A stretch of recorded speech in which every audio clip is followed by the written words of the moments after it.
किस्मत खुल गई मेरे शेबी की। इतने अच्छे रिश्ते हर किसी को तो नहीं मिलते। मुझे समझ नहीं आ रहा तुम किस बात पर फख्र कर रही हो। अरे इसमें ना समझ में आने वाली कौन सी बात है भाई।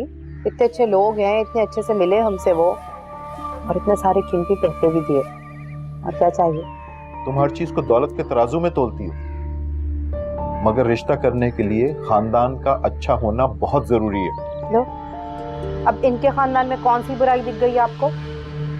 अच्छे खासे लोग तो हैं, बाप का अपना बिजनेस है, इतना बड़ा घर है, इतने अच्छे से मिले वो हमसे, और क्या चाहिए आपको? वो सोने में लदी हुई औरत इतनी बनावटी लग रही थी, और वो लड़की कितना अजीब सा लिबास पहन रखा था उसने। इशारा, दुनिया कहाँ से कहाँ पहुंच गई है। बड़े घर के लोग दुपट्टे उपट्टे नहीं लेते, फैशन नहीं है अब। तो तुम्हारा मतलब है जितनी ज्यादा दौलत उतना ऊंचा खानदान और उतनी ही ज्यादा बेहयाई। अरे क्या है बशारत, बाल की खाल उतारने लगते हैं आप, बस भी करें। शेबी के नसीब खुल गए, इतना अच्छा घर मिला है उसको, करोड़ों का जहेज मिलेगा। फिर शेबी को कहीं नौकरी भी नहीं करनी पड़ेगी, उसके ससुर खुद ही उसे बिजनेस में लगा लेंगे। उन्हें ये जरूर बता देना कि ये घर हमारा नहीं है और जल्द ही हम इसे छोड़ने वाले हैं। बता दूंगी, इसमें छुपाने वाली कौन सी बात है। वो हमने वैसे भी कोई फर्क नहीं पड़ता, घर हमारा हो या ना हो। वो तो खुद अपनी बेटी को इतना बड़ा बंगला दे रहे हैं दहेज में।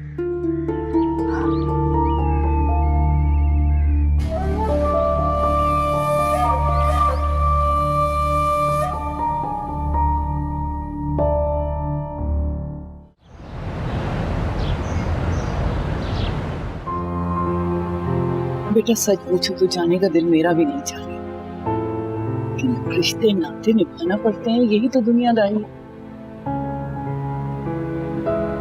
आप लोग तो तैयार नहीं हैं? अरे बेटा मुझे तो 5 मिनट लगेंगे बस। और माँ क्यों नहीं तैयार हुई? वहां नहीं जा रही। क्यों माँ? मैं जाऊंगी। चले जल्दी से तैयार हो जाए, मैं बाहर वेट कर रहा हूँ। कपड़े निकालिए तो चलो जल्दी करिए। मन्नू, मन्नू, जी अम्मी। ये बताओ, वो मिठाई के टोकरे और फलों के टोकरे ले आए हो? अम्मी चाहते हुए ले लूंगा, दुकान रास्ते में पड़ेगी। तुम्हें कोई काम कहना ऐसा है, बंदा अपने सर पे डंडा मार ले। अब मैं तैयार होके गाड़ी में बैठ के मिठाई के टोकरे खरीदूंगी क्या? हद है। ठीक तो कह रहे हैं, जाते हुए ले लेंगे। लाने ले जाने में टोकरे खराब होंगे, पैकिंग खराब हो जाएगी उसकी। ले लेगा जाते हुए, तुम क्यों टेंशन ले रही हो? मैं टेंशन नहीं लूं, एक मैं ही तो काम करती हूँ इस घर में, मैं टेंशन नहीं लूं। सुनो शेबी, कुछ याद है? गिफ्ट पैक कर लिए? सॉरी अम्मी, बोलिए मन्नू को बोल देंगे ले आ जाना। कैसा लड़का है ये? गेट पर गाड़ी तैयार खड़ी है और ये कह रहा है कि गिफ्ट पैक नहीं है। क्या करूं मैं अब? इसे उस लड़की से फुर्सत में लेना तो ये कोई काम करे। आप हर बात में उस लड़की को ले आया करें, बस। तुम जाओ मन्नू, गिफ्ट पैक करो। जी अच्छा। जल्दी करना, टोकरे भी लेने रास्ते से। क्या करूं मैं? तुम्हारा सारा जोर ना मन्नू पे चलता है, अपने उस बेटे को काबू नहीं कर सकती तुम। आपके बेटे को कुछ कहो ना तो आपका कलेजा फटने लगता है, बस।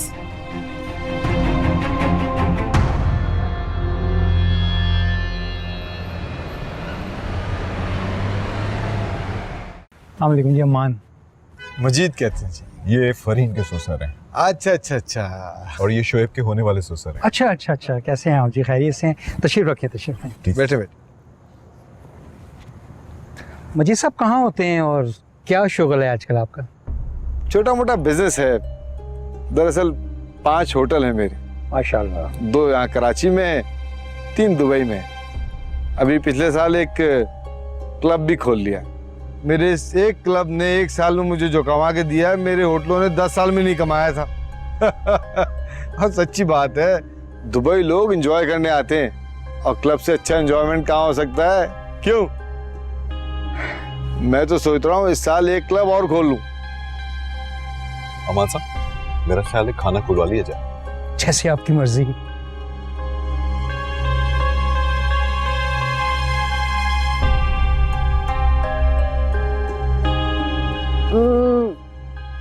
कैसा लग रहा हूँ? Not bad. है ना? अच्छा जरा टाई तो सेट कर दो, आगे पीछे हुई हुई है। ओह हाय विनी। हाय। कैसे हैं सुफियान भाई? अल्लाह का शुक्र, तुम ठीक हो? कैसी हो? मैं ठीक हूँ। अब सैफी, इनसे मिलो, ये शेबी की फियांसी है।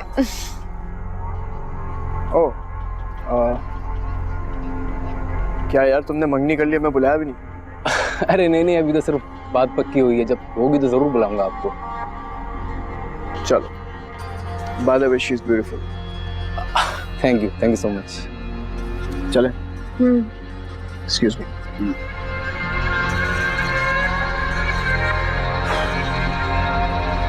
बहुत अच्छी लग रही हो तुम। दिल चाह रहा है अभी काजी को बुला के निकाह पढ़वा लो। स्टूपिड, हमारा निकाह किसी और की शादी में क्यों है? वो तो ऐसे शान शान से होगा कि सब देखेंगे। ये भी है। चले? माशाल्लाह, मुबारक हो आपको। शेबी का रिश्ता तय कर दिया आपने। बहुत शुक्रिया आपका। आपको पता है, अगर आप मेरी बहू को देखेंगी ना तो हैरान हो जाएंगी, इतनी हसीन है वो। मैं अभी बुलवाती हूँ, आप मिल लीजिएगा ना उससे। वानिया बेटा यहाँ आओ। जी मम्मी। इनसे मिलो वानिया, ये है फरी की सास। अस्सलाम वालेकुम। मैं जरा शेबी के साथ बातें कर रही थी, जाते हुए आपसे मिल लूंगी। हाँ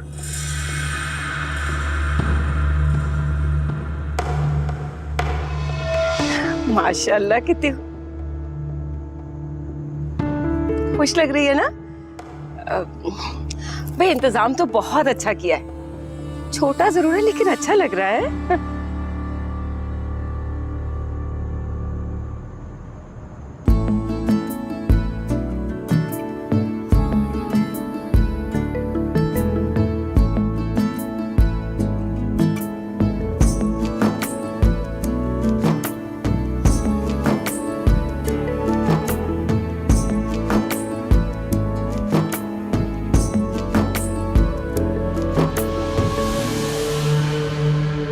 अस्सलामुअलैकुम दादो, क्या हाल चाल है आपके? जीते रहो बेटा, खुश रहो।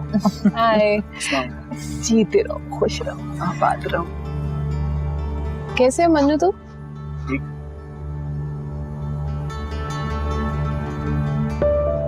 अच्छी लग रही है। बहुत प्यारे लग रहे हो तुम दोनों। आप भी बहुत अच्छी लग रही है, ड्रेस अच्छा लग रहा है आपको। हाँ थैंक यू, माँ ने बनाया।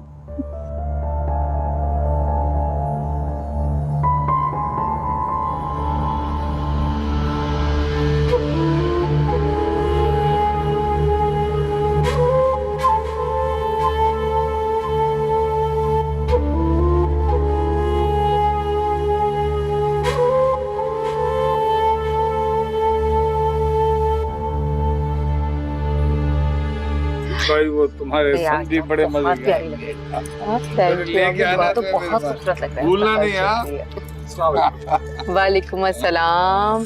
सुफियान, इनसे मिलो, ये है शेबी की होने वाली सास और ये है शेबी के होने वाले ससुर। आप लोग प्लीज बैठिए, मैं थोड़ी देर में जुड़। अच्छा बच्चा है। अम्मी आपको पता है, सैफी ने मुझे खुद शॉपिंग करवाई है, पूरे 5 लाख का जोड़ा लेकर दिया है।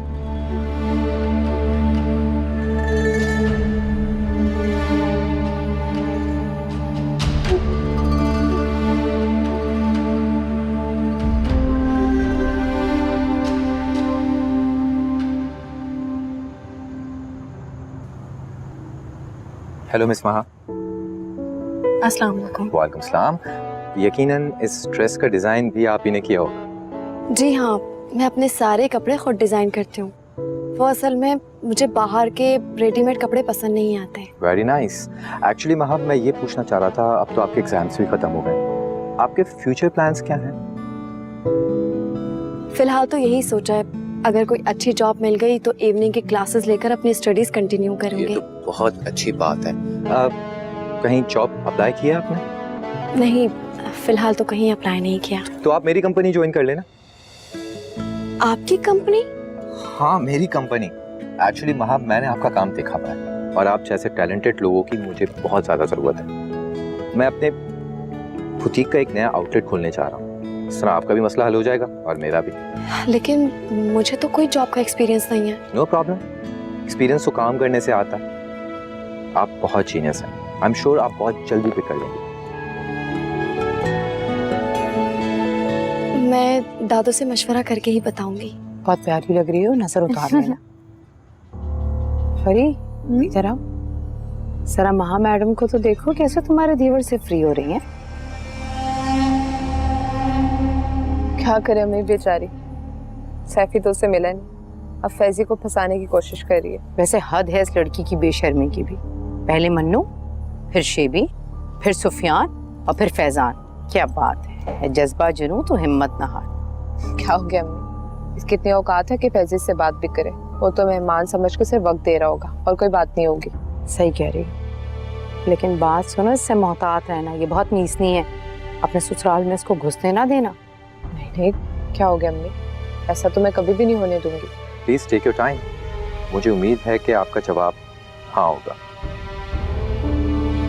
आए मैं आपको मामा से मिलवाता हूँ। जी प्लीज।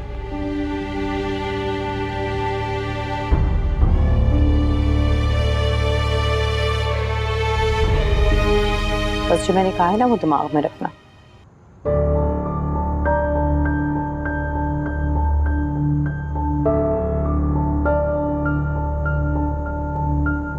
लग रहे हैं दोनों माशाल्लाह। मामा, आपकी माँ से मुलाकात नहीं हुई? अस्सलाम वालेकुम। वालेकुम अस्सलाम। माशाल्लाह माहा, तुम तो पहले से काफी बदल गई। अरे ये कहाँ बदली, तुम्हारे देखने का अंदाज बदल गया। दादो बिल्कुल ठीक कह रही है मामा। बाज़ औकात हम इंसान को पहली मुलाकात में ठीक तरह नहीं पहचान सकते। लेकिन लगता है कि पहली ही मुलाकात में आप तो माहा को बहुत अच्छे से जान गए। क्या मतलब है आपका? मतलब ये कि इस तकरीब में और भी बहुत सारे लोग हैं, लेकिन आपको तो सिर्फ माहा ही नजर आ रही है। फरहीन, ये तुम कैसी बातें कर रही हो? आई एम सॉरी आंटी, लेकिन जो मैं कह रही हूँ वो मुझे भी नजर आ रहा है और यहाँ सबको नजर आ रहा है। वैसे भी अब मैं आपके घर की फर्द हूँ, तो समझाना तो मेरी जिम्मेदारी है। महा तो बहुत चालाक है, लेकिन हमारा फैजी बहुत मासूम। आगे आपकी मर्जी।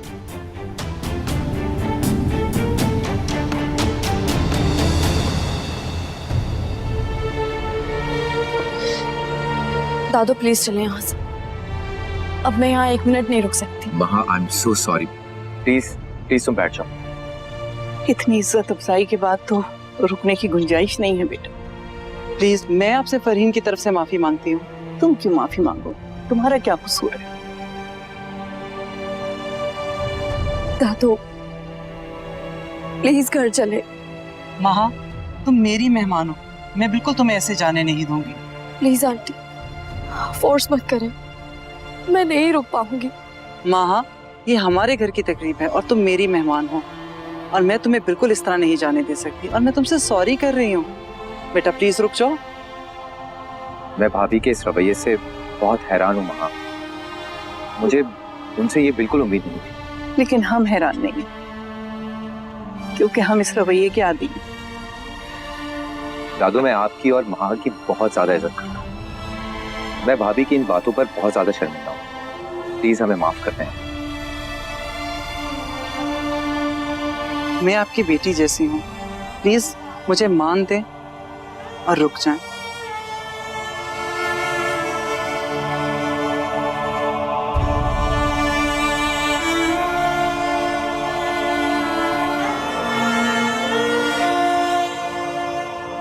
Excuse me.